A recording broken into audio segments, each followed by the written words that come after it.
So'hrab aka, bu blok hozir biz 3-blokka keldik biz. Bu 3-blok, blok C. Nimalar ishlab chiqarasiz? Bu yerda asosan bizni faoliyatimiz boshi, ya'ni 12 yildan beri 12 yil oldin boshlagan polipropilen, issiq sovuq suvga mo'ljallangan ichimlik suvi va isitish sistemasiga ishlatiladigan polipropilen quruvlarni ishlab chiqarish sexi bu. Seximiz yangi hali, mana ko'rinib turibdi. Endi topshirilyapti kadastrga foydalanishga. Mana bu yerda 4 ta liniyamiz bor. Birinchisi polietilen quvur.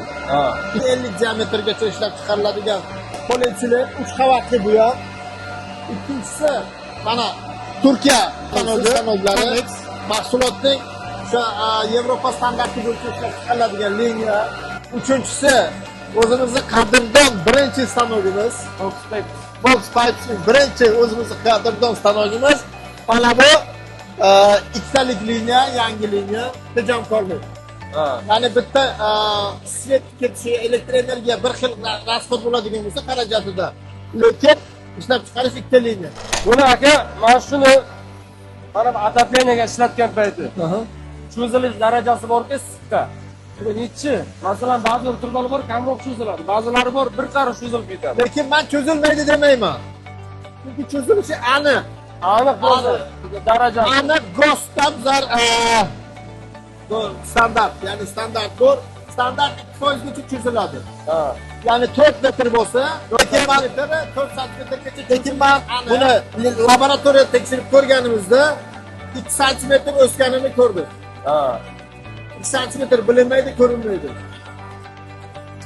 Bu standart. Tutma, ya'ni zakaz. Ular 10 metrlik zakaz bo'lgan. 10 metr. Shuning uchun 10 metrlik bo'lyapti. Mana bunisi 60 metrlik. Nargisi. Nargisi 60 metr. Nega 60 metr? 32 razmerda bir pachkasida 60 metr ketadi. Buni Basho PPR polipropilen mahsuloti, Koreyaning Kyosuniki R200 Marka sifati. R200 markasi. Va bugungi kunda bizga buyurtma bo'lgan, shuning uchun 10 metrlik mana. Bunaqa qilib bersak ham bo'ladi. Rulon qilib bersak ham bo'ladi. Mana bu hozir rulonga aylantirib beradi. Bu zakazimiz. 10 metrdan ziyod ham qilib beraverasizmi? 10 metrdan ziyod mana 60 metrgacha. 60 metrgacha. 20 diametr, 25 millimetrlik diametrlar 100 metrgacha rulon qilib beraman. Do'stlar, e'tibor bering. Uzun trassa tortishga buyurtma bersak, 60 metrgacha uzun qilib berishaveradi. Har 4 metrga ulamaymiz-da. Bu ham iqtisod bo'ladi, ham hamma tomonlama mustahkam bo'ladi. 10 metrlik, 100 metr transportirovkasi qiyin bo'lgani uchun biz rulonga aylantirib beramiz. Mana zo'r. Pakovka. Made in O'zbekiston. O'zimizniki. O'zimizniki. O'zimizni mahsulotlar faxrlanadi. Koreya texnologiyasi asosida, ya'ni xomashyo Koreyaniki, texnologik proses Koreyaniki. Stanok Xitoyniki, yarmi Turkiyaniki. Shuning uchun Koreya texnologiya asosida ishlab chiqarilgan O'zbekiston mahsulotidir. Zo'r. Qoyil qoldim. Do'stlar, bu zavodga taklif qilishlardan asl maqsad zavodda ishlab chiqarilgan mahsulotlarning sifatini bilish, ko'rish, ish jarayonidan xabardor bo'lish va santexnika maktabi ochmoqchimiz biz. Inshaalloh hozircha bizda onlayn darsliklarimiz bor, endi offlayn qilamizda, zavodda prямо ish jarayonini ko'rsatmoqchimiz o'quvchilarimizga, xudo xolisa. Bu yerda mana shu xona, shu xonani beraman o'qitishlaring uchun deyaptilar. Shularning alohida kiyinish xonalari, bunisi esa bo'lim boshlig'ining kabineti. Bo'lim boshlig'ining kabineti. Bizda bu zdaniyani yarmi yerto'ladan iborat bo'ladi. Yerto'ladan iborat.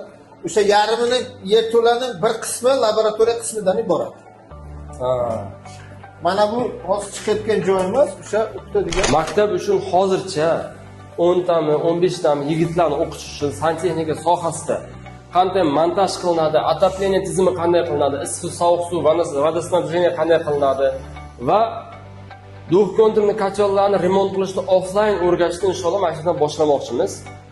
Mana ish jarayoni ko'rinib turibdi. O'qitish uchun juda ham chiroyli atmosfera bu yerda.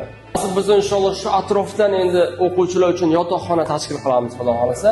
Bizning shogirdlarimiz maksimal darajada foyda qilsin, ham ishlaridan, ham tovardan, lekin o'rtada yolg'on bo'lmasin, qadriyat bo'lsin. Bitta misol uchun bitta muftani o'g'irlab ketib, bitta amerikanlikani o'g'irlab ketib boyib ketmaydi. Faqat barakani yo'qotgan qoladi. Lekin bizning mahsulotdan ham sifatiga javob. Hozir O'zbekiston bozorida Fox Pipes borki, birinchi darajadaligini men guvohi bo'ldim. Chunki men o'zim komandam bilan ishlatib ko'rdim. Haqiqatan zo'r material. Yana garantiya ham beryaptilar ekan. Bundan keyin ham inshaalloh birga ishlaymiz. Shuni aytishim kerakki, mana shu Fox Pipes kompaniyasi 12 yildan beri O'zbekiston bozorida. 12 yildan beri biz bu kompaniyani taniymiz, bilamiz. Mana shu mahsulot bilan biz ertaga servis orqali shu mahsulot bilan ishlasa, men garantiya beramanki, yilda oxirida balli sistemada men o'zim nazorat qilaman, balni o'zim yozib chiqaman, qaysi shogirdim qancha tovar оборот qildi. Shundan ball qilib beramiz, halol pokiza qilib nasib bo'lsa. Yaqinda inshaalloh aprel oyida kunini hali belgilamadik. 1-dan 10-gacha bir kunni belgilaymiz inshaalloh. Menda o'qiyotgan bolalarni chaqirib, mana shuga zavod aylantirib ko'rsatib, do'konni kotyolga oid yoki santexnikaga oid bo'lgan savollarni birgalikda muhokama qilib, javob topib berib, keyin o'zimizning kompaniyamiz tomonidan sovg'alarni berib, o'sha spesial odjda bo'ladimi yoki boshqa narsa bo'ladimi berib, inshaalloh rag'batlantiramiz. Xudo xolasa. Assalomu alaykum, hurmatli. Maqsadimiz shuki, shu O'zbekistonga ishlab chiqaradigan, mahalliy ishlab chiqaradigan mahsulotimizni o'shani isbot qilib berish kerakki, shu bizlar hech qayerdan chet eldan kelgan mahsulotdan kam bo'lmasligi uchun shuni isbot qilamiz. Shuning uchun biz uchebni sentr bilan tashkillashtirib, shu ishlab chiqargan jarayonni ko'rib, ko'zi bilan qanaqa ishlab chiqaradi, qanaqa silo bilan ishlab chiqaradi, jarayonni qanday, bizlarga masalan haqiqatan o'zi laboratoriya mavjud, shularni isbotlab berish. O'zbekiston mahalliy mahsulot 15 ming so'm turgan bo'lsa, rossiyskiy yoki italyanskiy deydi, 25 ming so'mdan chet elnikini 25 ming so'mdan sotadi. Atak mana shu hozirgi mahsulot seriyosi chet eldan keladi. Hozir оборудованияларni ko'rdim, hammasi chet eldan kelgan qimmat kачественный оборудование ishlab chiqaradi. Nima kerak? Perirasxod qilib 15 ming so'mlik narsani 25 ming so'mga olib. Keyin hozir shunga kelishdikki biz mana shu mahsulot ishlab qayerda ishlasak ham o'sha 2 yil 3 yil garantiyani shu mahsulotga beramiz. Agar shu garantiyani srok ichida bir narsa bo'lib qolsa agar biz boshqatdan qilib beramiz o'shani. Bepulga qilib berishimiz mumkin. Endi sifatli bilan sifatsiz nima farqi bor? Hammasi ham payka bo'ladi-ku deyishlari mumkin. Sifatli mahsulot ozgina muzlaganda ham yorilib ketmaydi birinchidan. Sifatsiz mahsulot arzonroqni olib qo'yasiz, sal sovuq bo'lsa o'zi 3-4 ta yorib tushadi turbadan. Unaqa momentlar juda ko'p, buni gapiramizda gap cho'zilib ketadi. Like bosinglar, videoni tarqatishga harakat qilinglar. Qancha biza ko'proq bo'lsak, inshaalloh ko'proq jamiyatga foydamiz tegadi nasib bo'lsa. Ukalaring bormi, akalaring bormi, farzandlaring bormi, inshaalloh biz santexnik qilib tarbiyalab beramiz. Ham do'konni qachon o'rgatamiz remont qilishni, ham santexnika sohasini montaj qilishlarni to'liq o'rgatib beramiz nasib bo'lsa. Rahmat. Sog' bo'linglar, rahmat.